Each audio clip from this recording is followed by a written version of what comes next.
As blacksmiths, particularly new blacksmiths who are just learning the trade, we often gain our inspiration from other blacksmiths. We look at work people have done before us, and we are often inspired by that work, and sometimes we try to make exact copies of that work. Today I'd kind of like to talk about when is it okay to copy somebody else's work and call it your own. Now, copying somebody else's work is an age-old thing. People have been doing it forever. That's why there are classic designs and classic styles and projects that everybody does. Everybody makes little J-hooks and everybody makes bottle openers of one form or another. There's very little new and original in those things. And if you're making them, you're probably not just copying a single individual. You're probably just copying a concept. And the finished product really does end up being a little bit unique to you, even though thousands of other blacksmiths have made similar items in the past, all using essentially the same techniques and the same material as a starting point. Now, why do I want to have a discussion on when it's okay to copy work? Part of it comes up because I just did a few videos on a set of Dutch tool chest hinges, which I consider to be sort of a unique item for my shop. Not that anything specific to those hinges is completely unique, but the way everything comes together and the way they are installed and the project that they go on is all sort of unique, and therefore I consider that something that's kind of unique to my shop.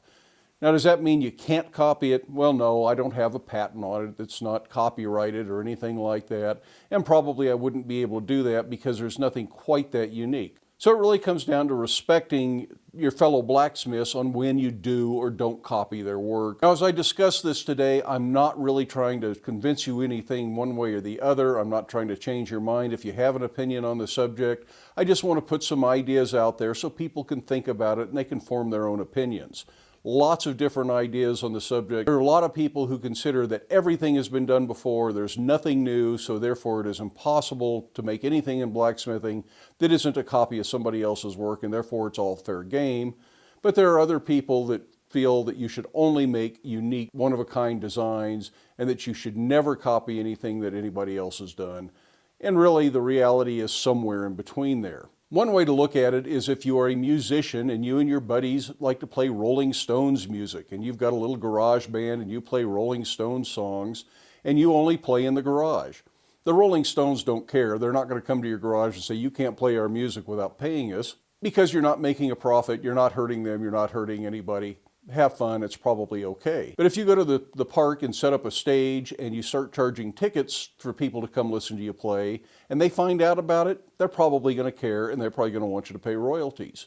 If you cut a CD and start selling it online somewhere, I'm pretty sure they're going to care and they're going to expect some royalties, because then you've crossed a pretty clear line and you're making a profit off of their music. So that's one way to look at it in blacksmithing, is what is the intent, what is the situation that you're under. Now, I have a library full of books on blacksmithing. And in these books, there are thousands of really good ideas, lots of really neat stuff. But what was the intent of the author when they wrote the book? Was the information put out there so you could copy it? Is it a project book, like the Blacksmith's Project book that we actually have permission from the publisher to copy and present some of these projects? They know the work is being copied. It's a project book. It's a how-to guide. That's sort of what it's meant for, is for you to copy it. Now, I don't know if their intent is for you to copy it, claim it as your own design, and sell it. So that's something you have to think about, is the ethics of what you do with the piece. But if you're making it for your own use, that's absolutely what their intent is in a book like this. Now, if we look at books of historical ironwork, like colonial wrought iron, the Sorber collection, this is all work that was in one private collection, but it was all old colonial work, and it is full of great ideas. There are pages and pages of really interesting hinge ideas. And these are all old hinges. The people that originally made these are no longer alive, and nobody knows who made them anyways. And quite likely, this whole row of hinges were made by different blacksmiths, and all of these might have been made by different blacksmiths. There's just no way to know for sure. There are examples of tools. There's a nice little stake anvil. So I would say that none of that is so unique or proprietary or is the personal intellectual property of any blacksmith out there, not in the last several hundred years at least. Now, somebody invented the hinge, but hinges have been around for thousands of years, so we don't really have to worry about stealing somebody's idea when we look at hinges in in a source like this. So if you're copying these, or if you're doing actual reproduction work, I think that's all fair game. There's no reason to even worry about the ethics behind that, as long as you're doing your best job to do reproduction. Or in my case, I'm just inspired by the historical designs. None of mine are exact copies of anything I see in the books anyways. But that doesn't necessarily mean that's the case in every book you come across. I have a series of books that Donna Mylock produced, and these are not how-to books. They are not beginner's books. They don't talk about technique. They don't talk about design or measurements. They are simply books of wonderful pieces of iron that have been created by people all over the world. And when we look in a book like this, we see all sorts of very unique, very one-of-a-kind work. In most cases, these are one-of-a-kind designs that are very unique to the artists that created them. Now, does that mean that you can't be inspired by a book like this? Of course not. That's what they're here for. They're here to inspire you, to spark your own imagination, your own creativity. But I don't believe that copying projects out of a book like this is really ethical. These are simply meant to show off specific artists and their work, and it's not really a how-to book. It's not a book for you to take to the shop and say, I want to make one exactly like it. Now, there will certainly be a lot of gray areas when it comes to the work that you see in books and magazines and other publications. You see on the internet, you see people presenting on YouTube videos. But it shouldn't be too difficult to tell, are they presenting a how-to, step-by-step how to do it? Some people, like Roy over at Christ Center Ironworks, not only will present the how-to of how to make the project, but he'll also tell you what the price range of the project should be. Clearly, his intent is that you should be able to go out and copy that specific project, and you should be able to then sell it at a craft fair or online or whatever you want to do with it.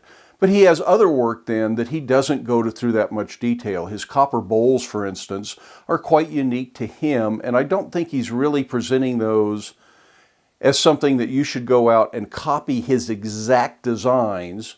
Using some of the techniques and the procedures and some of the elements is probably not so bad, but copying the exact design is probably not his intent and would probably be stepping on his toes a little bit if you were doing that.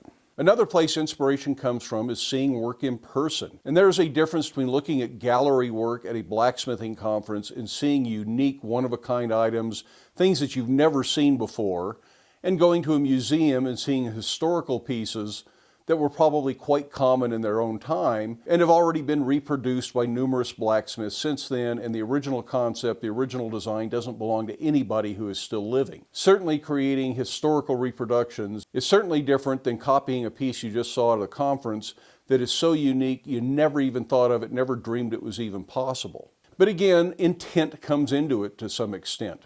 If you are copying a unique piece and you're just copying it to learn and you're not going to sell it, you're not putting it out there as your own work or your own design, and if you do take a picture and put it on your website or your Facebook page, you say, I learned this from, and you give credit back to the smith that made it originally, it's probably going to be okay. Although it would still be better if you asked them first and said, hey, I'm really inspired by this. I'd like to make a copy. I don't want to sell it. I just want to learn the techniques. They'd probably be flattered. Now, the vast majority of things that I present here on the Black Bear Forge YouTube channel are not special. They're not things that I came up with. They're not unique designs. There are things that blacksmiths have been doing for hundreds of years, things that are very common out there in the world of blacksmithing. Nothing original. Feel free to copy it as close as you want to copy it, but also feel free to change it up and make it unique to yourself. A lot of times I am intentionally vague on the measurements on some of these things, just so you do have to interpret the project a little bit yourself, use your own imagination, use some creativity, come up with measurements that work for you. And that way your piece is a little bit more unique to you and not an exact copy of what I made. Now, I don't really care if you're copying most of these things, unless I say, please don't copy this, like I did with the Dutch tool chest hinges. I really don't care if you copy it. I don't care if you make them to sell. I don't care if you make them as gifts. I don't even feel like you need to give me credit for I learned it from John, because they're not that specific. But if it is something specific, yeah, I do appreciate a little bit of credit when you post it on social media. So if we make a barn door handle like this, which we did in a video, you can use my exact measurements if I give them to you and make as close to this handle as possible, or you can just take the concepts, you can take the ideas, you can make longer handles, shorter handles, wider handles, thicker handles, heavier, lighter, 2 screws on the top, different finial. It doesn't matter. It's all fair game. It's all stuff that's in the public domain. It's not something unique, not something specific. Just have fun with it. And that's really my intent here. And that's why I don't really believe in copywriting or patenting any blacksmithing idea, because I think this stuff needs to be shared freely.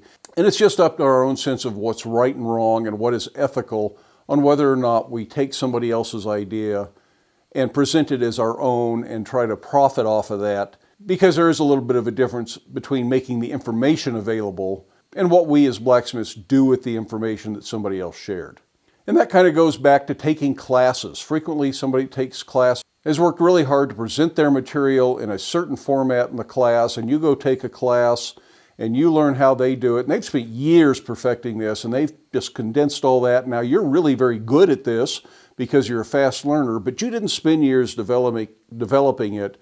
So even though they are sharing that idea, even though you paid to learn that idea, probably their intent isn't that you go out and make that idea your own and start copying their designs and copying their work.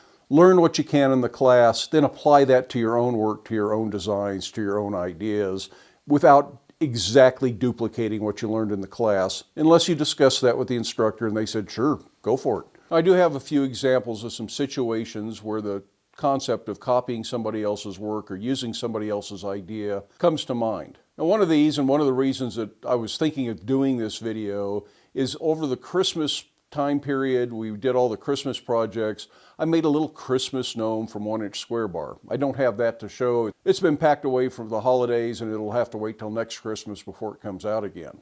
Now, I originally saw that idea probably 5-6 years ago, something like that, and it was from a Norwegian blacksmith. And at the time, I thought it was really cool, really unique, and I wanted to make one. And I contacted him through whichever social media I saw it. I don't remember if it was Facebook, Instagram, a website. I really don't recall at this point. And his response was, sure, go for it. You know, he didn't really care. He didn't seem worried that I was copying his work or stealing his idea or anything like that.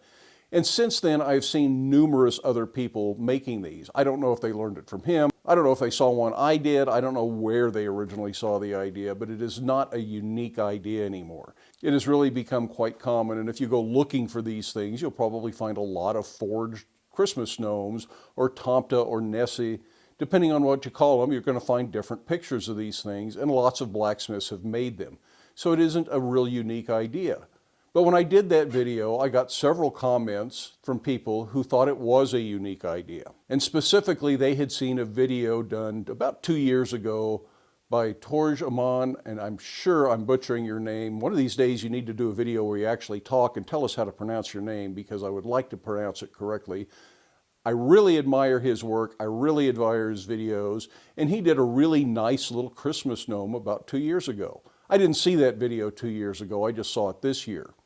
But I've been making these things now for about 5 years, and I've made a couple every year. Every year they're a little bit different, take a little bit different approach, different size material, different techniques, different tooling, so that I'm making them a little bit unique every time, just so as I collect them, I don't have 10 or 20 of them that are all identical. I have 10 or 20 different that mark the years and the progression that I've taken. So the ones I've done are not at all based on his video, but because other people saw his video first, they assume I stole his idea. And I assure you, I did not steal his idea. It is possible that he was the first smith to do this. Maybe 10 years ago he came up with the idea, and all those other smiths that I've seen doing it did get the idea from him, but I have no idea.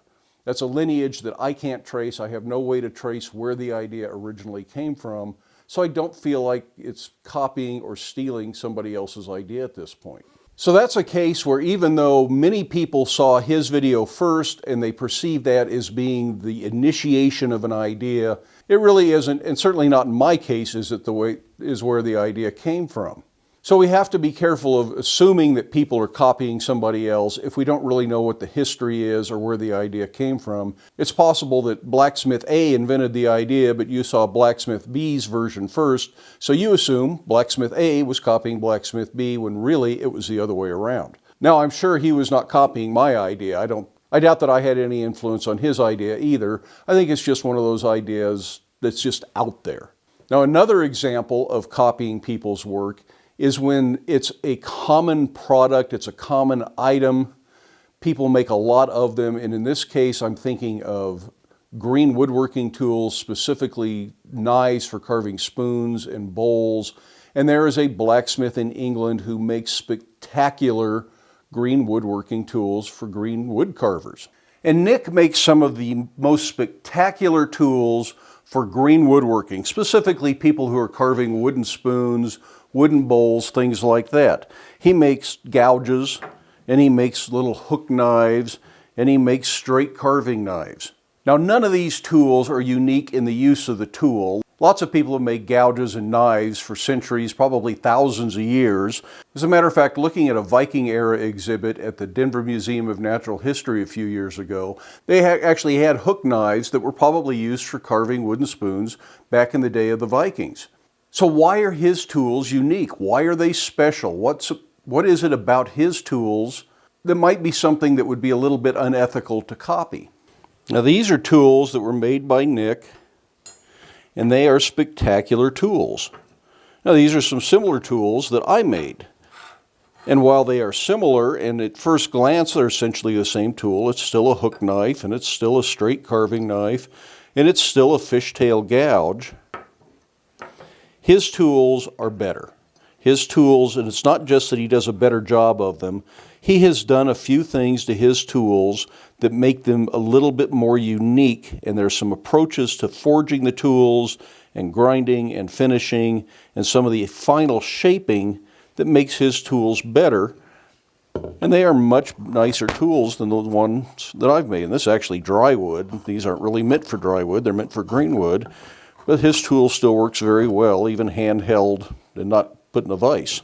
And it isn't really my intent today to try and analyze his tools and why they are so much better, but there is no doubt that he has changed some of the geometry, and he's changed some of his techniques, and he's done this over years of trial and error, experimentation. He's had plenty of failures, I'm sure, that he has thrown away, trying to make the perfect tool.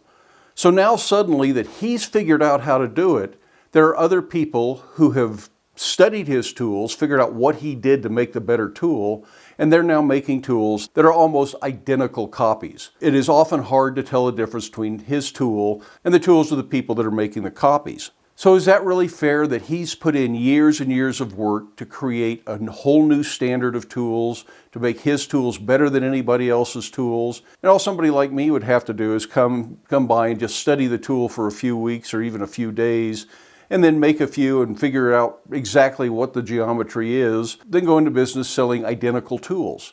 Personally, I don't really think so, and I know he doesn't think so. Specifically on the way he makes his gouges, I've seen some of his blog posts where he talks about the copyists, and I know that that bothers him a great deal. But again, there's probably no way to patent or copyright a fishtail gouge. Fishtail gouges have been around for thousands of years. It's just nobody made them as good as he does until he figured out how to do it. And that really does pose an ethical dilemma. It's a common tool that lots and lots of people make. They aren't really that hard to make a pretty good tool. Obviously, it's a little bit harder to make one as good as he does. But once he came out with his tools, he set a whole new standard for what the customer expects. So that makes it difficult now for anybody else making these tools to make the tools like they were 5 or 10 years ago, because now the customer expects that much better tool. They expect this gouge, and if you're not making this gouge, you might not be selling them. So it's really a difficult thing to say, are you copying him, or are you just living up to a new standard that somebody else has set? I'm not sure I can answer that question. I try not to make exact copies of his tools. Matter of fact, I haven't made a fishtail gouge in years, and part of that is because I don't really want to cross that line and start to copy his tools just to make a few extra sales. I have plenty of other things I can sell without doing that. A final example that I can think of is when a customer comes to you with an idea.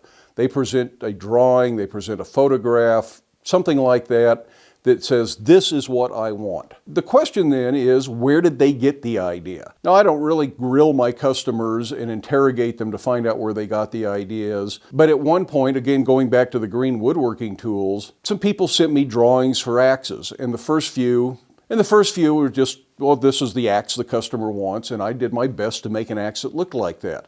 But after you've received a couple of drawings from different customers from different parts of the country, and these drawings all look pretty much like the same axe, you start wondering, well, whose axe is it they're asking you to duplicate? And then one of these came in not as a drawing, but as a photograph. Then I was able to search online till I found where that photograph came from, and I realized these people were asking me to make copies of somebody else's tool. And at that point, I quit making that style of axe. I was essentially making copies of a Hans Carlsen axe because they were very popular, they were very difficult to come by, so people were asking me to make copies of them. And their intentions were fine. They weren't really thinking of me taking business away from Hans Carlsen. And the half dozen axes I made of that style, they probably never noticed because they're so swamped with work they can't keep up anyways. But that still leaves a bad taste in my mouth. I don't want to just be somebody copying somebody else's idea, copying somebody else's work. So I no longer make an axe that looks just like that. And if somebody asks for one, they say, I want a Carlsen axe, can you make me one just like it? Or a Carlsen adze.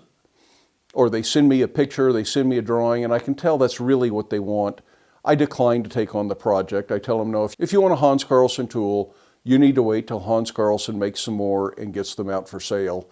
And yes, it's worth waiting 6 months or however long it takes to do that, because that's how far behind they are sometimes in that shop. And as a result, I'm starting to develop my own style of axes that are a little bit different than what a lot of other people are making. And they are more unique to my shop, and I'm happier with those. I'm more proud of them. I have more fun making them than I do trying to copy somebody else's axe. So it's a win-win situation as far as I'm concerned. And I still sell all of them that I can make, even if I'm not making one that is exactly like this customer wants. This other customer wants the one I'm making, so it's all good as far as I'm concerned. And there are lots of other examples of customer drawings. People send me a photograph of a finished piece. Say, how much would you charge to make this? Well, clearly somebody else has already made it or they wouldn't have that photograph. So I ask them, who made that piece? Is that person still in business? Have you contacted them? Sometimes the answer is that this is from a retail establishment and they no longer carry this piece, and they won't tell you who the smith was that made it, that they bought it wholesale from. And in that case, maybe I'll think about it.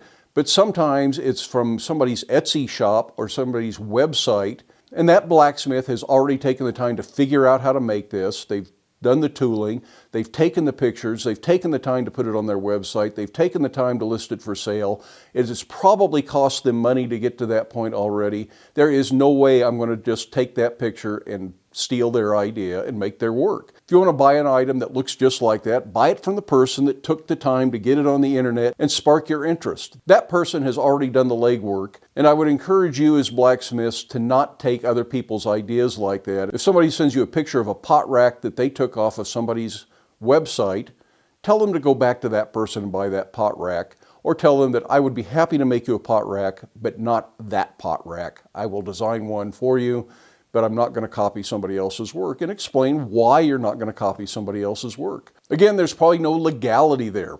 Most blacksmith work is not copyrighted, it is not patented, and if it was, none of us would ever be able to make anything because every little doodad that blacksmiths make would have a patent somewhere, and we'd never be able to get permission to make most of the things we make. As soon as people start patenting cabinet handles and strap hinges and S-hooks and bottle openers, we're all doomed as blacksmiths, so I'm not going to go there. Nor do I think it would be possible to get patents on most of those things because they are so common. And they've been out there in the public eye for so many years that probably you couldn't get a patent even if you wanted to. So those are just some thoughts on copying other people's work. I've heard it say that copying from one person is plagiarism, copying from multiple people is research, and there's some truth to that. If you go through the books, if you go through the websites, you go to blacksmithing conventions and workshops and take classes, all of that information starts to fill your brain up, and when you start designing things, you are drawing a little bit from here and a little bit from there and a little bit from over there and something back here, and a lot of things you don't even remember where you got the idea from. It all starts to meld into one cohesive concept that becomes your unique idea at that point. So instead of just copying one person's work, look at lots of stuff. Don't look at it from a perspective of how do I copy this person's work. Look at it with a perspective of how did they do it? What makes this unique? What is it that I really like about it? Is it the joinery? Is it the design? Is it the style? Is it the material? And file that away somewhere in your subconscious, and then look at all the other work that's in the same show and in the same gallery, And after a while, you forget where you've seen the little ideas, and you do start mixing them up and making things that are unique to yourself. Now, when the dust settles, put yourself in somebody else's shoes.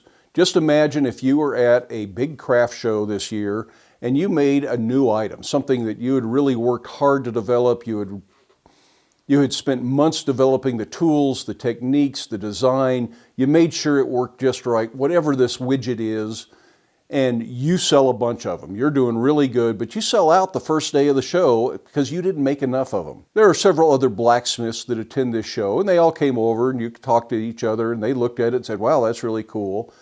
And next year you go to this show and you said, well, I sold out the first day last year, so I'm going to make twice as many of these for this year's show. But now both of these other blacksmiths are selling a very similar item.